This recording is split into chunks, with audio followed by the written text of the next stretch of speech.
Good morning students. हमने गत video में विश्व की प्रमुख जनजातियों के बारे में पढ़ा, जिसमें एस्किमो और बुशमैन प्रमुख थे। आज हम इस वीडियो में भारतीय जनजातियों, खासतौर से भील जनजाति के बारे में पढ़ें। भील जनजाति भारत का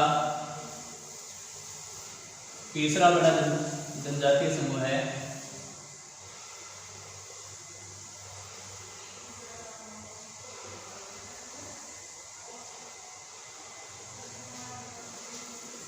जनजातीय समूह है।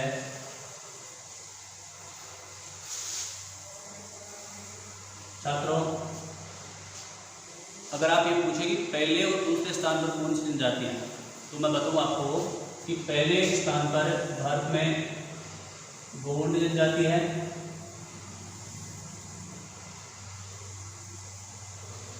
और दूसरे स्थान पर संथाल जनजाति निवास करती है, जबकि तीसरे स्थान पर भील जनजाति है, जिसके बारे में आज हम यहाँ पर विस्तार से अध्ययन करेंगे। हमारे देश में भील जनजाति तीसरा जनजातीय समूह है। अगर हम राजस्थान की बात करें तो राजस्थान में ये भील जनजाति मीणा जनजाति के बाद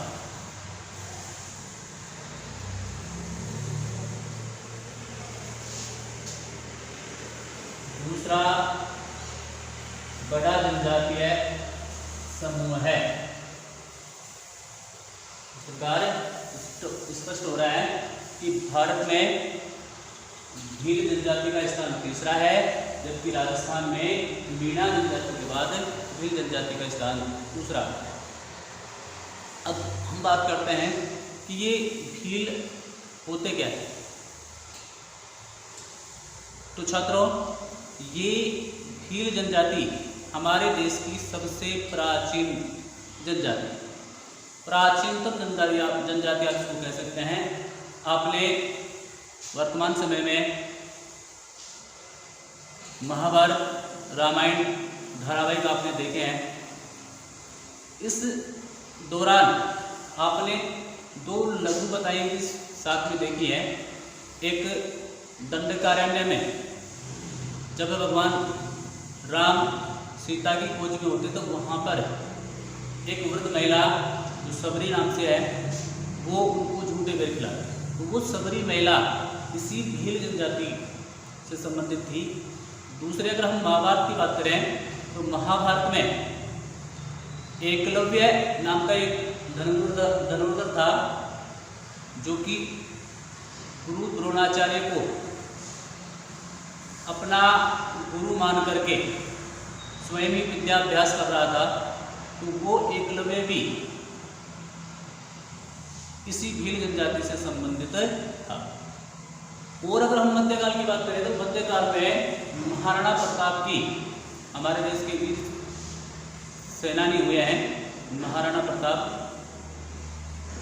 महाराणा प्रताप की हल्दी घाटी के युद्ध में सहायता करने वाले जो लोग थे वो भी भील जनजाति से ही संबंधित थे। इस प्रकार से भील जनजाति भारत में आदिम काल से ही रहती है।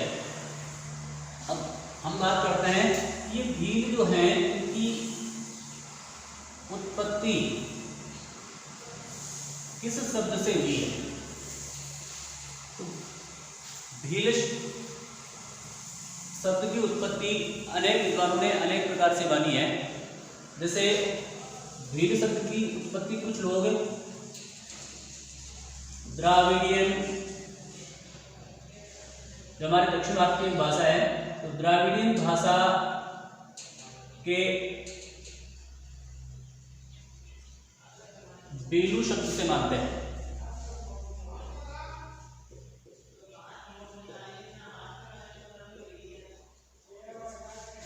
द्राविड़ी भाषा का एक शब्द है बेलू। उस बेलू शब्द से भील शब्द की उत्पत्ति मानी जाती है जिसका अर्थ होता है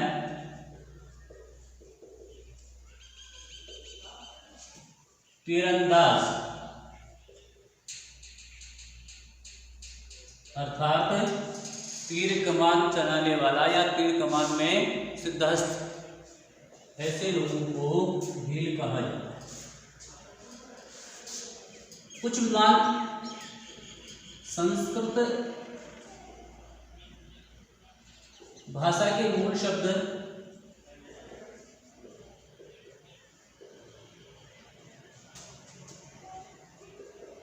भेद से भी इसकी उत्पत्ति मानते हैं।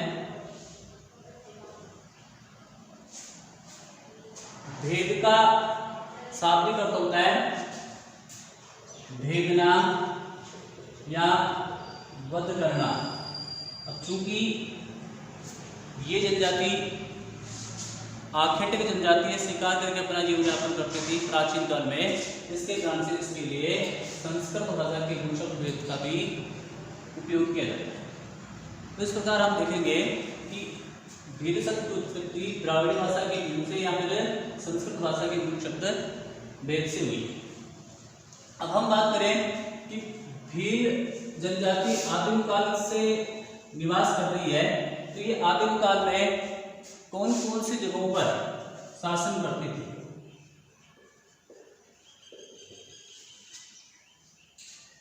तो विद्यार्थियों, भील जनजाति प्राचीन काल में हमारे राजस्थान के कुछ भागों पर शासित थी, यानी कहने का मतलब यहाँ पर शासन करते थे। तो जैसे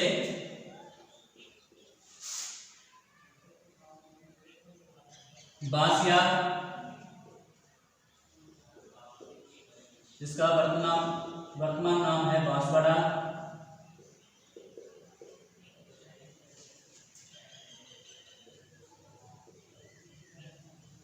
दूसरे नंबर पर है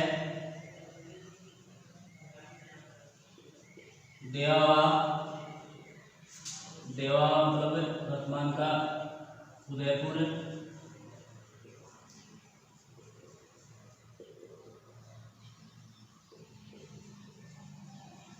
डगारिया वर्तमान का डूंगरपुर। और कोटिया वर्तमान का कोटा। इन क्षेत्रों पर इनके प्राचीन नाम, बांसवाड़ा का प्राचीन नाम बांसिया, उदयपुर का पुराना नाम देवावा, डूंगरपुर का पुराना नाम डगारिया और कोटिया का कोटा। तो इस प्रकार से इन क्षेत्रों में ये भील जनजाति आदिम काल से शासित थी, शासन करती थी। कालांतर में इनके क्षेत्र सीमित हो गए, इसके कारण से इनका शासन भी समाप्त हो गया। तो ये इनके शासित क्षेत्र थे। अब हम बात करते हैं भील जनजाति की विशेषताओं की।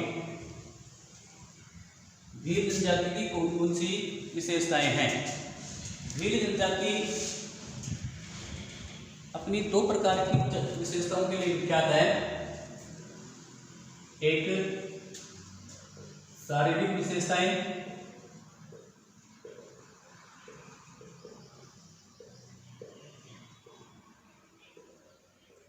अगर हम शारीरिक विशेषताओं की बात करें तो भील जनजाति निग्रिटो जनजाति के समतुल्य है।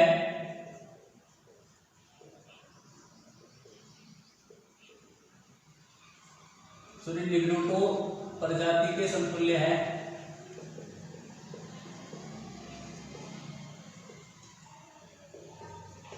अतः इनका रंग गहरा काला होता है।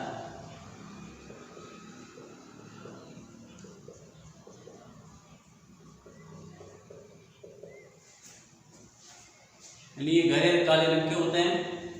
इनका कद नाटा होता है।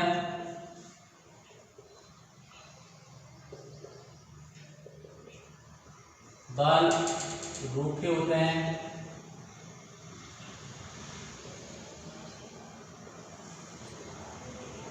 आंखें लाल होती हैं।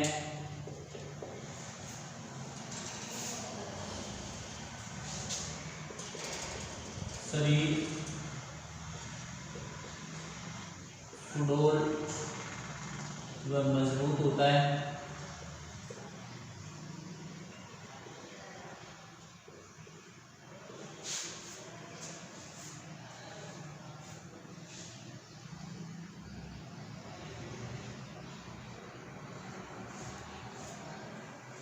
निगलुडो प्रजाति के समतुल्य होते हैं। रंग काला होता है तथा नाटा होता है। बाल रूखे होते हैं। आंखें लाल होती हैं। शरीर सुडौल और मजबूत होता है और जबड़ा कुछ बाहर निकला होता है।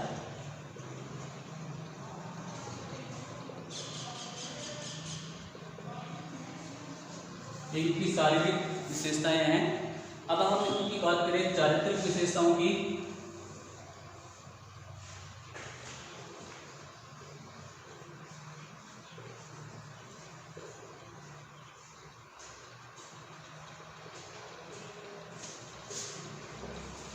चारित्रिक विशेषताओं में सबसे पहले ये ईमानदार होते हैं, मेहनती होते हैं,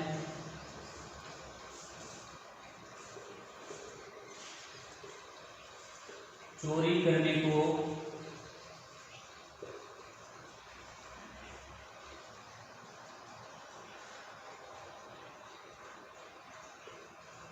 धार्मिक पाप मानते हैं,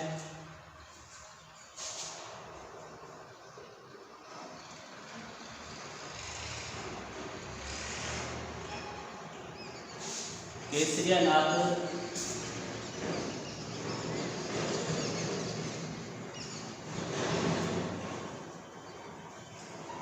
के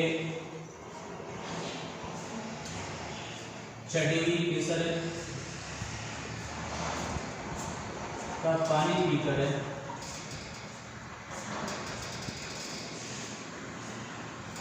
ये झूठ नहीं बोलते हैं।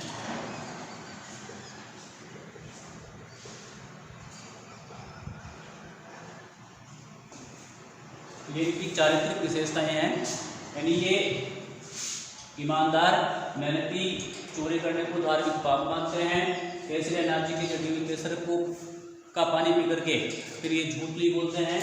साथ ही ये स्वतंत्रता प्रेमी,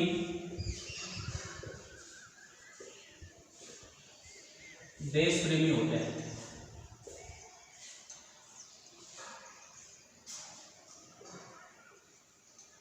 इसके अलावा ये अतिथियों का सम्मान करने वाले होते हैं।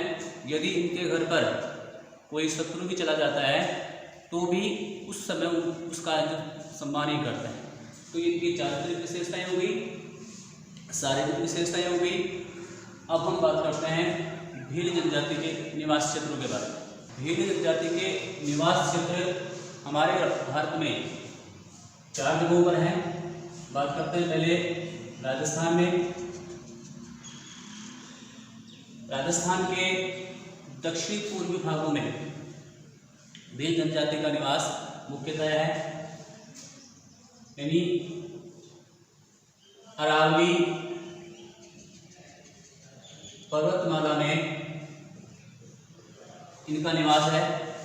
इसमें अवस्थित जो जिले हैं जिनमें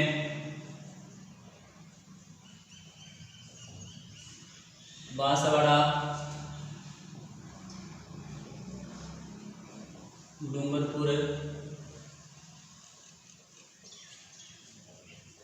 चित्तौड़गढ़,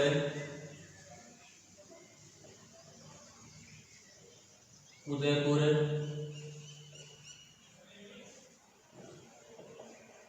भीलवाड़ा इसके मुख्य निवास स्थान हैं।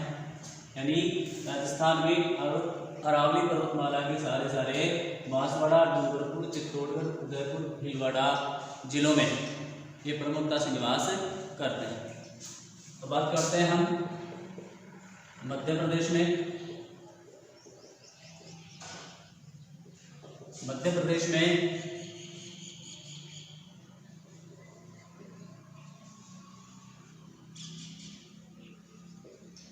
विंध्याचल पर्वत पर ये निवास करते हैं। इसमें रतलाम, झाबुआ और धार जिलों में इनका निवास मुख्य है। आगे हम बात करते हैं गुजरात में।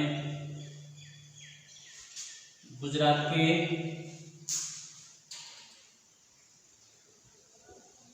पंचमहल,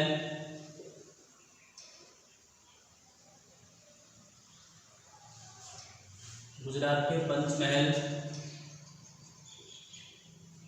जिले में इनका मुख्य निवास है। इसके अलावा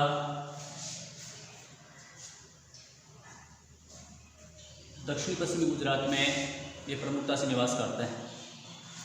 अब बात करते हैं महाराष्ट्र में।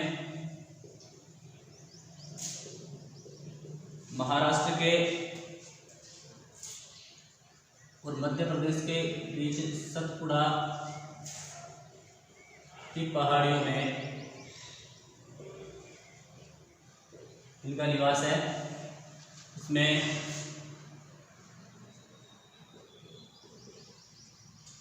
जलगांव,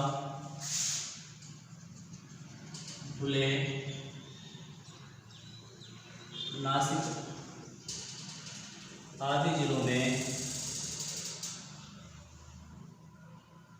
तथा औरंगाबाद,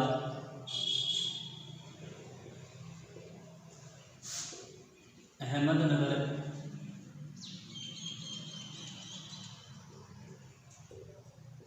जिलों में भी भील जनजाति निवास करती है।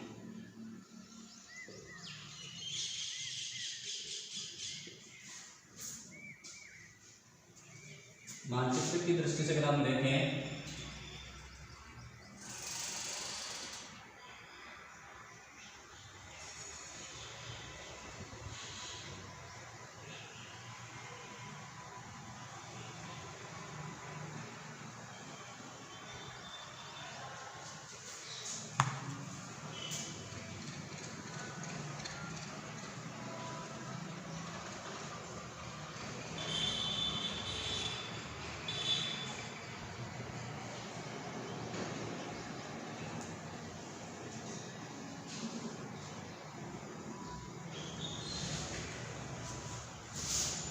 तो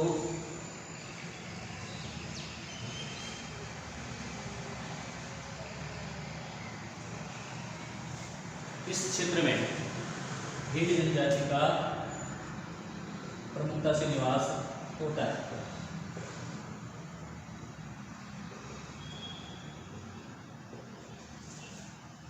यहाँ पर भील जनजाति प्रमुखता से निवास करती है। अब बात करते हैं हम निवास क्षेत्र के बाद में आर्थिक क्रियाकलापों की। भील जनजाति के निवास क्षेत्रों में ये 4 स्टेट राजस्थान, मध्य प्रदेश, गुजरात, महाराष्ट्र प्रमुख हैं। अब हम बात करते हैं इस निवास क्षेत्र की वानस्पतिक और जलवायु विशेषताओं के बारे में। भील जनजाति जहाँ पर निवास करती है वह निवास क्षेत्र मानसूनी जलवायु वाला है।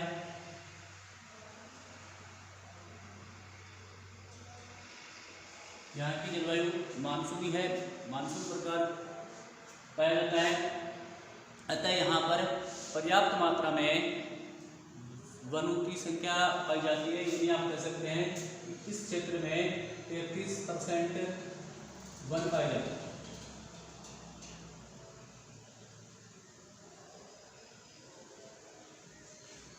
यहाँ पर 33% भूमि वनों से आच्छादित है, इसलिए यहाँ पर पर्याप्त मात्रा में शाकाहारी और मांसाहारी जीव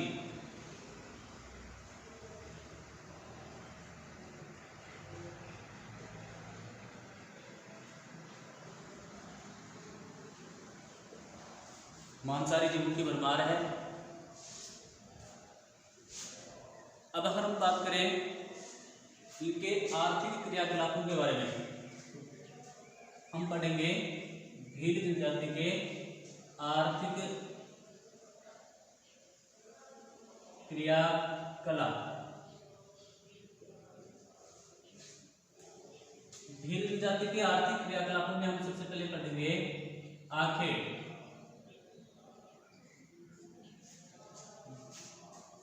भील जनजाति आखेटक और संग्राहक जनजाति है।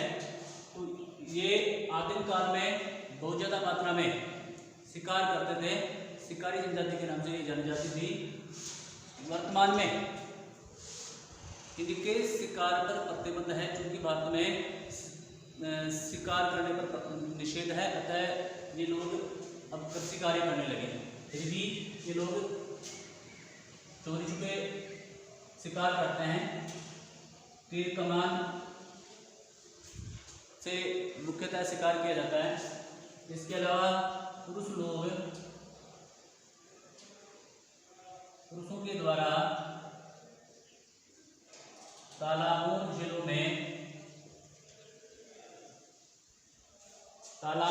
में मछली पकड़ने का कार्य किया जाता है, जबकि स्त्रियों के द्वारा जंगलों में कंदमूल फल, जो विभिन्न प्रकार की जड़ बूटियां जंगलों में पाई जाती है, उसका संग्रहण करके स्थानीय बाजारों में बेचा जाता है। अब बात करते हैं उनके भोजन की।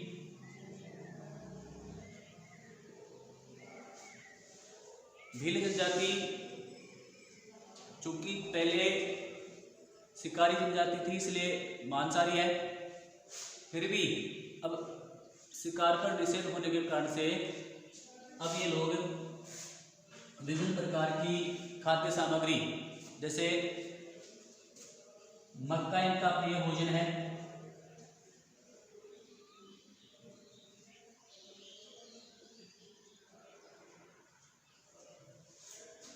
इसके अलावा विवाह, उत्सव आदि इस प्रकार के जो फंक्शन होते हैं, इनमें ये चावल का चोखा बनाते हैं, जबकि लापसी भी इनका प्रिय भोजन है। इसके अलावा प्रत्येक घर में ये लोग छाछ और आटे को उबाल करके राबड़ी बनाते हैं। उड़द, मूंग, चना, अनेक प्रकार की सब्जियां अब इनके भोजन में शामिल हो गई हैं। तो अब इस क्षेत्र में रहने के कारण से ये लोग मांसाहार के अलावा अन्य जो इस प्रकार की भोज्य सामग्री प्राप्त होती है, उसका भी सेवन करते हैं। अब बात करते हैं वस्त्र।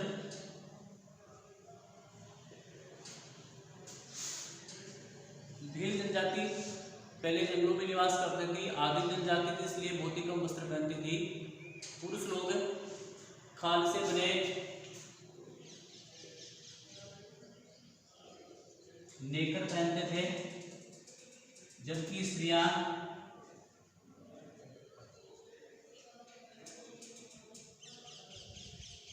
पेटीकोट पहनती थी।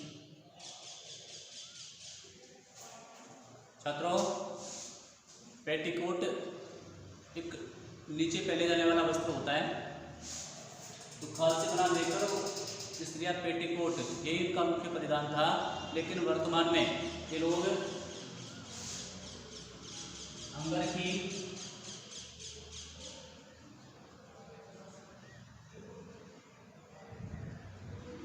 कमीज, पायजामा, धोती, जिसे पोत्या कहते हैं, सॉरी देपाड़ा कहते हैं,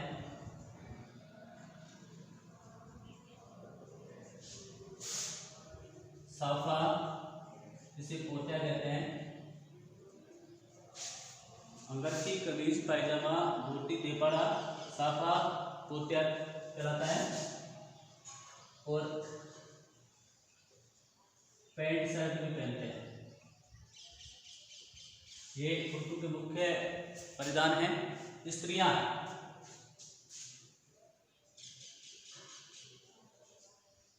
कांचली, लुगड़ी, घाघरा,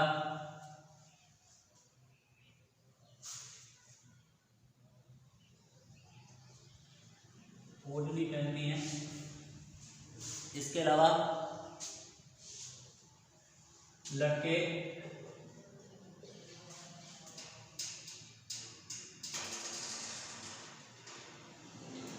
नेकर और लंगोट बांधते हैं, जबकि लड़कियां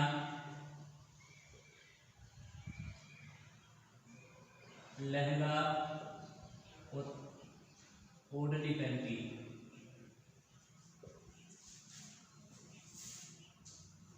वस्त्रों में नेकर और पेटीकोट पहले परिधान थे। वर्तमान में कुछ लोग अंगरखी, कमीज, पायजामा, धोती, साफा और पैंट शर्ट पहनते हैं, जबकि महिलाएं कांचली, लुगड़ी, घाघरा, ओढ़नी पहनती। इसके अलावा जो छोटे बालिकाएं होते हैं वो नेकर या लंगोट, लहंगा और ओढ़नी पहनते। तो इस प्रकार से इनके वस्त्र हैं। अब हम बात करते हैं इनके आवास क्षेत्र की। आवास गृह या निवास गृह भिन्न जनजाति के आवास प्रकीर्णन होते हैं, यानी छितरे होते हैं, बिखरे होते हैं। ये जो टीले होते हैं, टीले होते हैं या छोटी छोटी जो पहाड़ियाँ होती हैं उनको टेक कहते हैं, वहाँ पर इनके झोपड़ियाँ बनी होती हैं। झोपड़ी अपने आप में पूर्ण होती है। झोपड़ी को यहाँ पर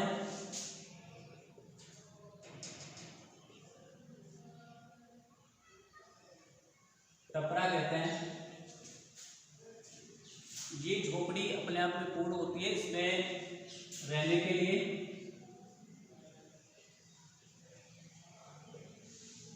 अन्न भंडारण के लिए तथा पशुओं को बांधने के लिए भी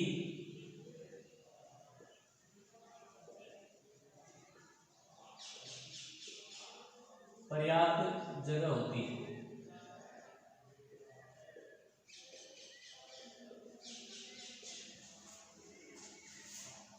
ये झोपड़ियाँ मिट्टी की, पत्थरों की या घास फूस की बनी होती हैं। इसकी दीवारों को ये लाल गेरू जो मिट्टी होती है उससे, खड़िया मिट्टी से लेप करके सजा करके रखते हैं। इसके अलावा इनकी जो छत है वो घास फूस की, बांस की या खपरेल से बनी होती है। तो ये इनके मुख्य आवास हो गए। अब बात करते हैं हम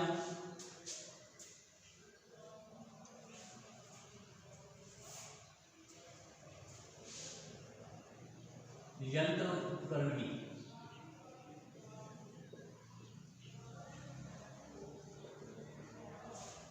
ढीलों के यंत्र उपकरण। ढीलों के यंत्रों में तीर कमान, तलवार, बंदूक, फरसा, बर्छी, कृषि के परंपरागत औजार,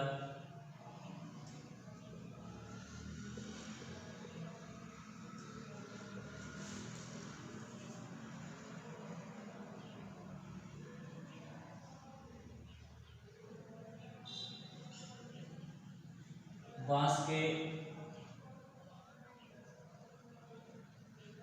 का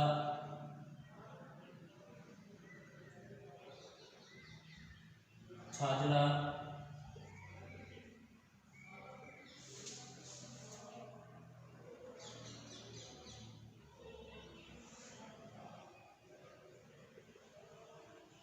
बांस का पालना, बिछाने के लिए चटाई, मक्का पीसने के लिए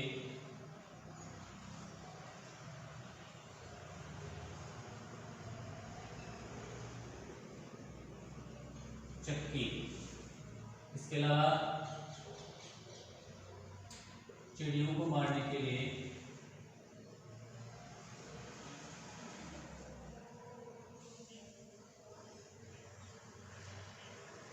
गोफ। इनके मुख्य हथियार होते हैं, उपकरण होते हैं।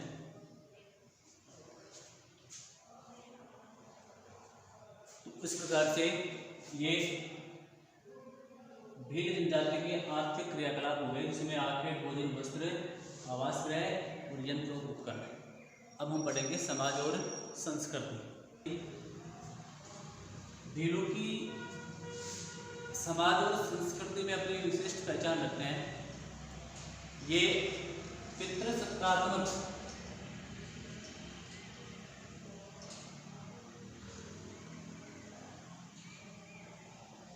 परिवारों में विश्वास रखते हैं।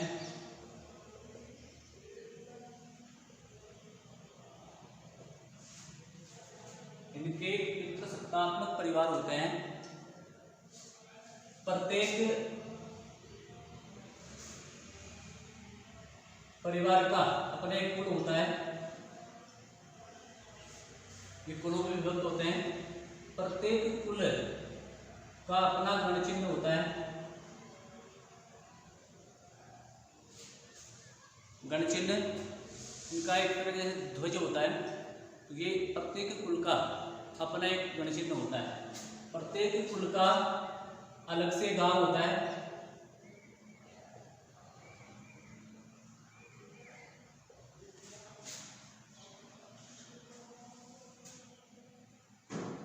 भील जनजाति में पुरुष बहुपत्नी प्रथा का पालन करता है। यानी भील जो पुरुष लोग होते हैं उनके एक से अधिक पत्नियां हो सकती हैं। प्रत्येक भील विवाहित होता है, यानी प्रत्येक भील की पत्नी अवश्य होती है।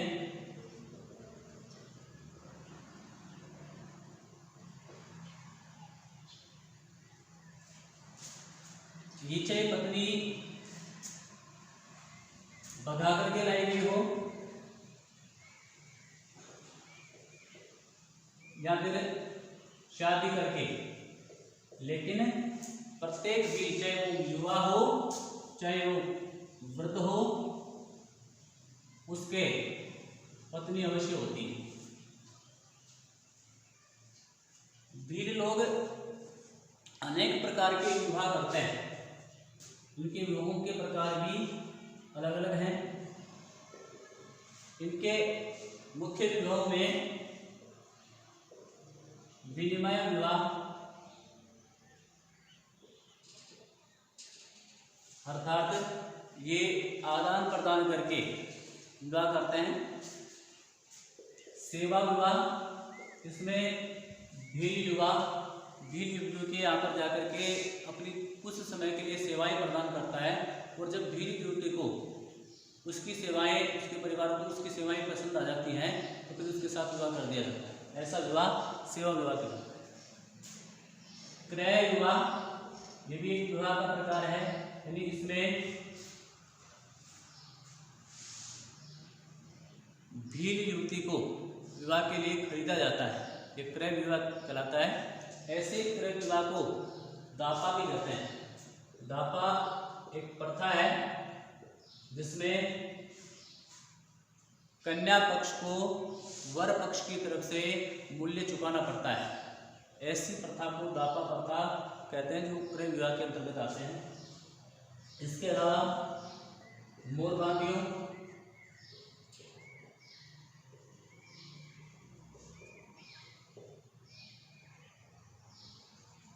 मोरबांधी विवाह, इसमें भी युवक युवतियाँ फेरों के माध्यम से विवाह करते हैं, और उसके भी युवक के सिर पर जो पगड़ी होती है उसके साथ मोरपंख बंधा होता है, ऐसे मोर बांध के विवाह करते हैं। साथ ही इनमें देवर विवाह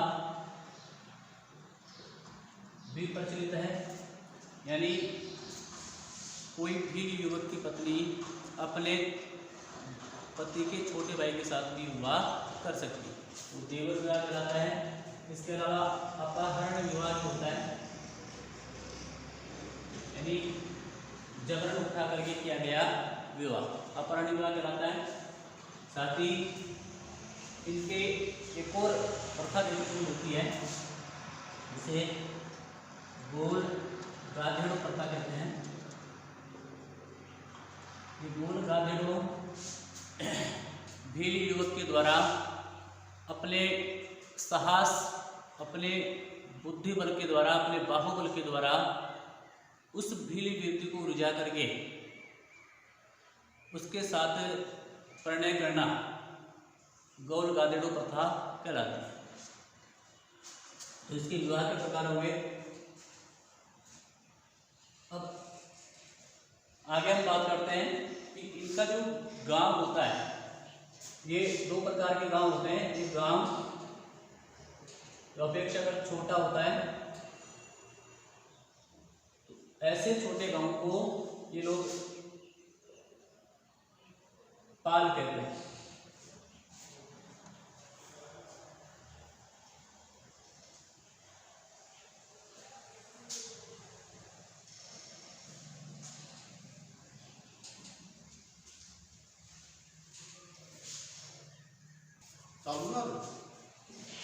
इनके छोटे गांव को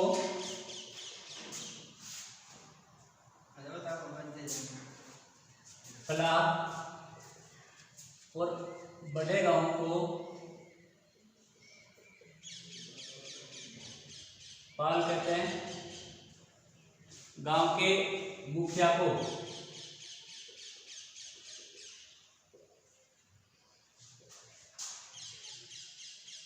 गमेती कहलाता है। इसके अलावा इनका जो मार्गदर्शक होता है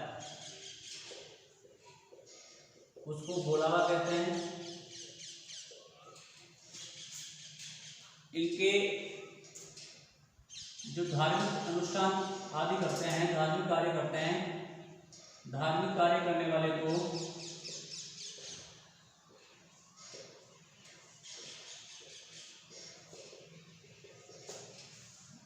भगत कहलाता है। झाड़ फूक करने वाले को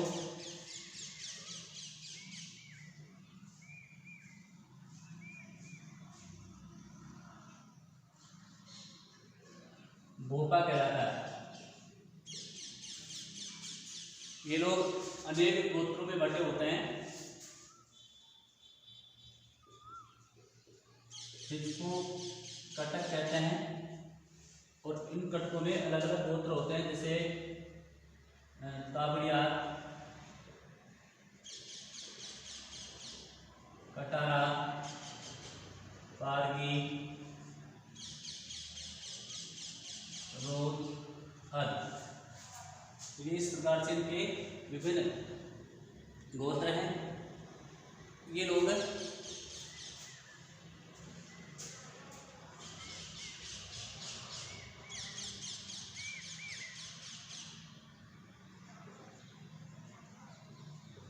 बेनेश्वर जो इनका धाम है, ये सोम, माही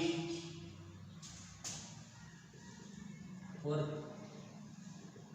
जाखम नदियों के संगम पर, डूंगरपुर में सोम, माही और जाखम के संगम पर बेनेश्वर धाम में प्रत्येक माघ पूर्णिमा को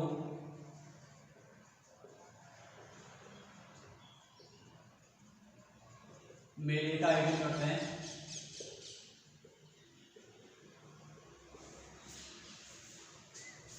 इस दिन ये बड़े धूमधाम से उत्सव के रूप में इसको मनाते हैं। रात को ये शिव पार्वती के भजन गा करके, नृत्य करके उसको रिझाने की कोशिश करते हैं। ये विभिन्न प्रकार के नृत्य करते हैं, जिसमें गैर नृत्य इनका मुख्य प्रमुख नृत्य है। इसके अलावा गौरी, घूमर आदि इनके मुख्य नृत्य हैं, जो विभिन्न उत्सवों में या गौरी पूजा के समय ये गैर नृत्य करते हैं। इसके अलावा ये विभिन्न प्रकार के जो देवी देवताएं, हिंदी देवी देवता हैं, इनकी भी पूजा करते हैं। इसमें ये शिव, पार्वती, गोरा जी, काला जी, लसोड़िया जी महाराज, बिरसा मुंडा आदि जो अनेक इनके जो लोग देवी देवताएं हैं, इनकी भी ये पूजा अर्चना करते हैं। तो इस प्रकार से ये धार्मिक रूप को मानने वाले होते हैं। ये मर जाने पर अपने मृतकों का दाह संस्कार करते हैं। और बेणेश्वर धाम जो मैंने पहले बताया, इस बेणेश्वर धाम में प्रत्येक वर्ष एक बार में अपने मृत पूर्वजों की हड्डियों को लाकर के विसर्जन करते हैं। अब हम बात करते हैं आधुनिक संस्कृति से इनका संपर्क।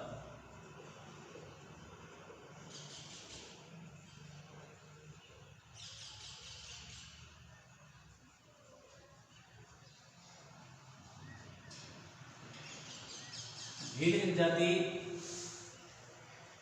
आधुनिक होती आ रही है। हमारे भारत सरकार के द्वारा लगातार इन क्षेत्रों में चिकित्सालय, विद्यालय, अनेक प्रकार की जो सरकारी योजनाएं हैं वो प्रारंभ करके इनको समाज की मुख्य धारा में जोड़ने का प्रयास कर रही हैं। अब ये भी शहरों के निकट जाकर के भील युवा मजदूरी करने लगे हैं। इसके कारण से इनमें सभ्यता का प्रचार प्रसार हो रहा है। इनके रहन सहन, खान पान, बोलचाल में आमूलचूल परिवर्तन आ रहा है। इस क्षेत्र में जहाँ पर निवास करते हैं, यहाँ पर बहुत सी वनों से संबंधित और कृषि से संबंधित फैक्ट्रियाँ, औद्योगिक इकाइयाँ लगाने से भी अब इनको रोजगार प्राप्त होने लगा है। अतः अब ये पूरी तरह से सभ्य श्रेणी में आने को तत्पर है। आज हमने जो पढ़ा भील जनजाति के बारे में, ये आपको समझ में आया होगा। अगर फिर भी इसमें किसी प्रकार की त्रुटि रह रही हो तो जब अपनी कक्षाएं प्रारंभ होंगी तब उसको और अधिक विस्तार से समझा देंगे। इसके बाद अगले वीडियो में हम पढ़ेंगे गोंड जनजाति के बारे में। तब तक के लिए धन्यवाद।